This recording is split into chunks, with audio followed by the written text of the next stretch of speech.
প্রিয় শিক্ষার্থীরা, আজকে আমরা আলোচনা করব দ্বাদশ শ্রেণীর দিগ্বিজয়ের রূপকথা কবিতাটি।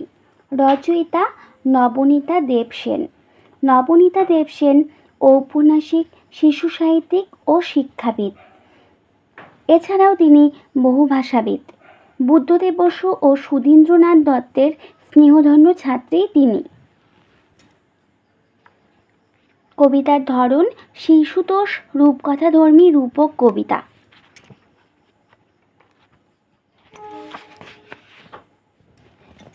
নবনীতা দেব সেনের শ্রেষ্ঠ কবিতা গ্রন্থের তৃতীয় অংশে দিগ্বিজয়ের রূপকথা কবিতাটি রয়েছে।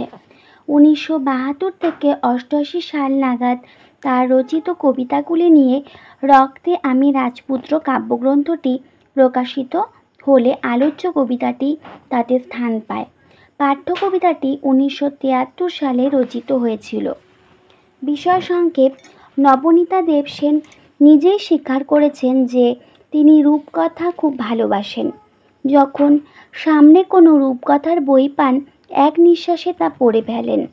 তার আলোচ্য দিগ্বিজয়ের রূপকথা কবিতায় তিনি দুয়োরানির স্নেহে রাজপুত্রের দুঃসাহসিক অভিযানকে ব্যক্ত করেছেন। দুয়োরানির পুত্র হলেও সে রাজারই ঔরসজাত।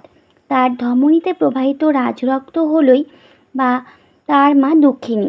দুঃখ কষ্টে অতিবাহিত হয় তাদের জীবন, তবুও নিজের শ্রেষ্ঠত্ব প্রমাণে সে দিগ্বিজয়ে যেতে চায়। নিজেকে রক্ষার জন্য কবচকুণ্ডল, ধনুক, তুনীর, শিরস্ত্রাণ কিছুই তার নেই। আছে কেবল তার মায়ের দেওয়া আশীর্বাদী দুটি সরঞ্জাম। প্রথমত, এক ঐশ্বরিক ক্ষমতা সম্পন্ন জাদু অশ্ব, যে তাকে জল, স্থল, অন্তরিক্ষ সর্বত্রই অবাধে বিচরণ করাতে পারবে। মরুভূমির মধ্য দিয়ে চলার সময় সেই জাদু অশ্ব হয়ে যায় মরুভূমির জাহাজ উট, আকাশপথে চলার সময় হয়ে যায় ধন ঐশ্বর্যের দেবতা কুবেরের পুষ্পকরথ, আবার গভীর সমুদ্রে পাড়ি দিতে হয়ে যায় সপ্তডিঙ্গা, আর তেপান্তরে হয়ে যায় পক্ষীরাজ। কবি তার নামকরণ করেছেন বিশ্বাস। দ্বিতীয়ত, তার হৃদয়ে আছে মন্ত্র দিয়ে পবিত্র করা ধারালো ইস্পাতখণ্ডের তলোয়ার, যা সহজে ভাঙে না। তার নাম দিয়েছেন ভালোবাসা। প্রকৃত অর্থে রাজপুত্র যেমন পক্ষীরাজ ঘোড়ায় চড়ে খাপ খোলা ধারালো তলোয়ার নিয়ে তার শক্তি সামর্থ্যের প্রকাশে দিগ্বিজয় বের হয়, তেমনি বাস্তব পৃথিবীতে বিশ্বাস ও ভালোবাসার উপর ভর করে কাঙ্ক্ষিত লক্ষ্যে পৌঁছানো সম্ভবপর হয়।